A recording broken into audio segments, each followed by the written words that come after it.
आपका स्वागत है हमारे चैनल पर। इस वीडियो में आपको मिलेगा लोहड़ी की रात कनाडा में हंगामा, पुलिस ने रातों रात उठा लिए पंजाबी। फिर जो हुआ। लोहड़ी का त्योहार हम सभी भारतीयों और विशेषकर पंजाबियों के लिए खुशियों, गर्माहट और नई उम्मीदों का प्रतीक होता है। लेकिन कनाडा की बर्फीली ठंड में इस बार लोहड़ी की आग ने कईयों के सपनों को जलाकर राख कर दिया। जब जश्न का माहौल मिनटों में ही मातम जैसी खामोशी और पुलिस के सायरन की गूंज में बदल गया। कनाडा के शहरों में, खासकर ब्रैम्पटन और सरी जैसे इलाकों में जहां पंजाबी भाईचारे की घनी आबादी बसती है, वहां लोहड़ी की रात जो कुछ घटा उसने हर एक पंजाबी के रोंगटे खड़े कर दिए हैं। बर्फ से ढकी सड़कों पर जहां कुछ समय पहले सुंदर मुंदरिये के गीत गूंज रहे थे और डीजे की धमक के साथ धरती हिल रही थी, वहीं अचानक लाल और नीली बत्तियों की चमक ने सब कुछ बदल कर रख दिया। यह सिर्फ एक हंगामा नहीं था, बल्कि ये वो काली रात थी जिसने कई नौजवानों के भविष्य पर ऐसा प्रश्न चिन्ह लगा दिया है जिसका जवाब शायद अब उन्हें सारी उम्र नहीं मिल पाएगा। पुलिस की गाड़ियों का काफिला जब मोहल्लों में दाखिल हुआ तो माहौल ऐसा बन गया जैसे कोई बहुत बड़ा अपराध हुआ हो। हालांकि शुरुआत सिर्फ त्योहार मनाने से हुई थी। परदेश में आकर हम अक्सर ये भूल जाते हैं कि यहाँ के कानून और नियम हमारे गांव की चौपालों जैसे नहीं होते। और यही गलती लोहड़ी की रात उन पंजाबी नौजवानों पर भारी पड़ गई जो बिना सोचे समझे कानून की धज्जियां उड़ा रहे थे। वो पल बहुत भयानक था जब पुलिस अधिकारियों ने नौजवानों को घेर लिया और हथकड़ियां लगाकर गाड़ियों में बिठाना शुरू कर दिया। उनकी आंखों में डर और पछतावा साफ देखा जा सकता था। लेकिन तब तक बहुत देर हो चुकी थी और खुशियों वाला घर पुलिस छावनी में बदल चुका था। दरअसल ये सारा मामला तब बिगड़ा जब जोश में होश खो बैठे कुछ पंजाबी नौजवानों ने कनाडा के सख्त कानूनों को नजरअंदाज करते हुए रिहायशी इलाकों में देर रात तक ऊंची आवाज में म्यूजिक बजाना और सरेआम हुल्लड़बाजी करनी शुरू कर दी। कनाडा में शांति और सुकून को बहुत अहमियत दी जाती है और वहां के स्थानीय लोग या अन्य समुदाय के लोग रात के समय किसी भी तरह का शोर शराबा बर्दाश्त नहीं करते। लेकिन लोहड़ी की खुशी में हमारे नौजवान ये भूल गए कि वो पंजाब के किसी खुले खेत में नहीं, बल्कि एक ऐसे मुल्क में है जहां पड़ोसी की एक शिकायत पर पुलिस मिनटों में पहुंच जाती है। शुरुआत में तो ये सब कुछ सिर्फ नाचने गाने तक सीमित था, लेकिन जैसे जैसे रात गहरी हुई और शराब का दौर चला, नौजवानों ने सड़कों पर आकर पटाखे चलाने और गाड़ियों के हूटर बजाने शुरू कर दिए, जो कि कनाडा के कानून के मुताबिक सरासर गलत है। जब पड़ोसियों ने इसका विरोध किया तो माफी मांगने की बजाय कुछ नौजवानों ने उनके साथ बहसबाजी करनी शुरू कर दी, जिसने आग में घी का काम किया। ये गलती सबसे बड़ी साबित हुई क्योंकि कनाडा में आप किसी के साथ भी बदतमीजी करके या डरा धमका कर नहीं बच सकते।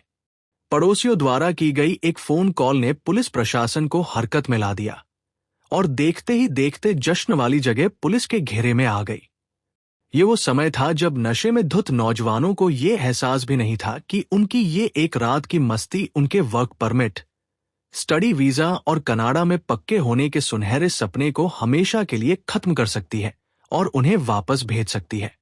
जब पुलिस मौके पर पहुंची तो हालात को संभालने की बजाय वहां मौजूद कुछ शरारती तत्वों ने पुलिस के साथ भी उलझने की कोशिश की, जो कि कनाडा जैसे देश में एक बेहद गंभीर अपराध माना जाता है। पुलिस ने बिना किसी लिहाज के कार्रवाई करते हुए उन सभी नौजवानों को हिरासत में लेना शुरू कर दिया जो हंगामा कर रहे थे या जिन्होंने पुलिस की कार्रवाई में बाधा डाली थी। ये दृश्य देखकर बाकी लोगों के तो जैसे प्राण ही सूख गए, क्योंकि कनाडा की पुलिस जब किसी को गिरफ्तार करती है तो वह सिर्फ एक रात की जेल नहीं होती, बल्कि इसका सीधा असर आपके इमिग्रेशन रिकॉर्ड पर पड़ता है। सोचिए उस नौजवान की मानसिक हालत क्या होगी जिसने लाखों रुपए लगाकर कनाडा का वीजा लिया हो, माँ बाप ने जमीनें गिरवी रखकर उसे पढ़ने भेजा हो, और सिर्फ एक रात की गलती के कारण उसके हाथों में हथकड़ियां लग जाए। पुलिस स्टेशन ले जाने के बाद जब उनका नशा उतरा और उन्हें असलियत का सामना करना पड़ा तो उनके पैरों तले से जमीन खिसक गई। जो दोस्त थोड़ी देर पहले एक साथ बैठकर डींगे हाँक रहे थे कि हमारा कोई कुछ नहीं बिगाड़ सकता, वो अब पुलिस स्टेशन के अंदर सिर झुकाए बैठे थे, डर रहे थे कि कहीं उन्हें डिपोर्ट न कर दिया जाए।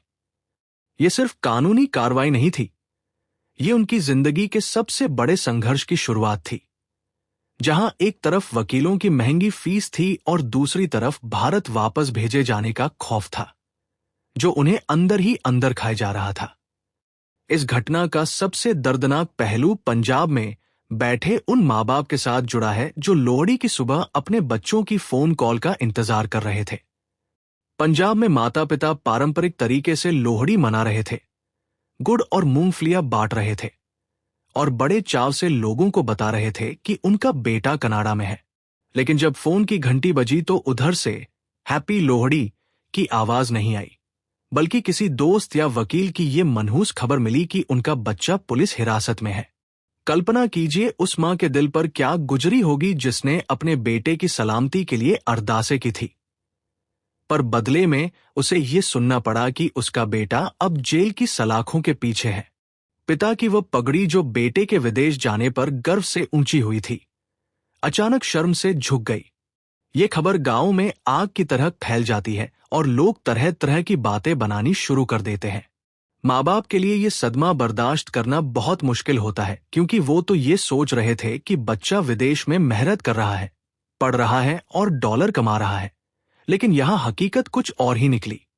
वो कर्जा जो उन्होंने ब्याज पर उठाया था, अब उन्हें पहाड़ जैसा लगने लगता है, क्योंकि अगर बच्चा डिपोर्ट हो गया तो न सिर्फ पैसा बर्बाद होगा, बल्कि समाज में भी नाक कट जाएगी और इज्जत मिट्टी में मिल जाएगी। अब सवाल यह पैदा होता है कि आगे क्या होगा। कनाडा में कानून बहुत स्पष्ट और सख्त है। यदि आप अंतर्राष्ट्रीय विद्यार्थी हैं या वर्क परमिट पर हैं, तो आप पर किसी भी तरह का आपराधिक केस दर्ज होना आपके इमिग्रेशन स्टेटस के लिए खतरे की घंटी है।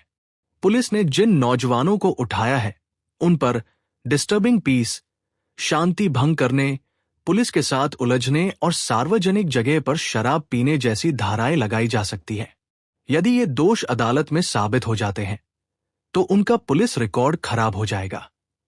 पीआर की फाइल लगाते समय पुलिस क्लियरेंस सर्टिफिकेट की जरूरत होती है, और यदि आपके रिकॉर्ड में ऐसी कोई घटना दर्ज है, तो वीजा अफसर आपकी फाइल को तुरंत रद्द कर सकता है। कई मामलों में तो वीजा रद्द करके तुरंत डिपोर्ट करने के हुक्म भी जारी हो सकते हैं। ये नौजवान अब अदालतों के चक्कर काटेंगे, महंगे वकील करेंगे और अपनी जवानी का वो कीमती समय जो उन्होंने अपना करियर बनाने पर लगाना था, वो अब कचहरियों में धक्के खाते बिताएंगे। ये घटना सिर्फ उनके लिए ही नहीं, बल्कि आने वाले हर विद्यार्थी के लिए एक सबक है कि कनाडा की आजादी का मतलब आवारागर्दी नहीं है।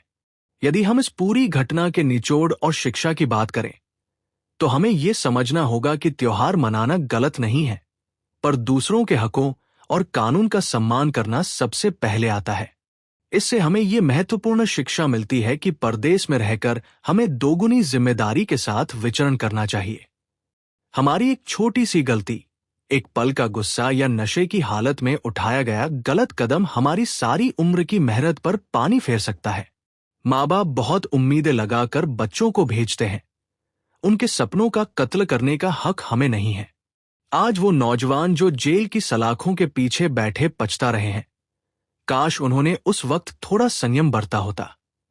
हमारे भाईचारे को भी ये सोचना चाहिए कि हम विदेशों में अपनी कौम का कैसा अक्स पेश कर रहे हैं। क्या हम वहां हुल्लड़बाजों के रूप में जाने जाना चाहते हैं, या मेहनती और कानून पसंद लोगों के रूप में? ये घटना एक चेतावनी है हर उस पंजाबी और भारतीय के लिए जो सोचता है कि कनाडा में सब चलता है। याद रखें, कानून के हाथ बहुत लंबे होते हैं, और वह जब अपना काम करते हैं तो कोई सिफारिश या पैसा काम नहीं आता। अपनी आजादी का आनंद लें, लेकिन हदों में रहकर, ताकि आपके कारण आपके माता पिता की आंखों में आंसू न आए। अगर आपको ये वीडियो अच्छी लगी तो कृपया हमारे चैनल को सब्सक्राइब और वीडियो को लाइक जरूर कर लें। धन्यवाद।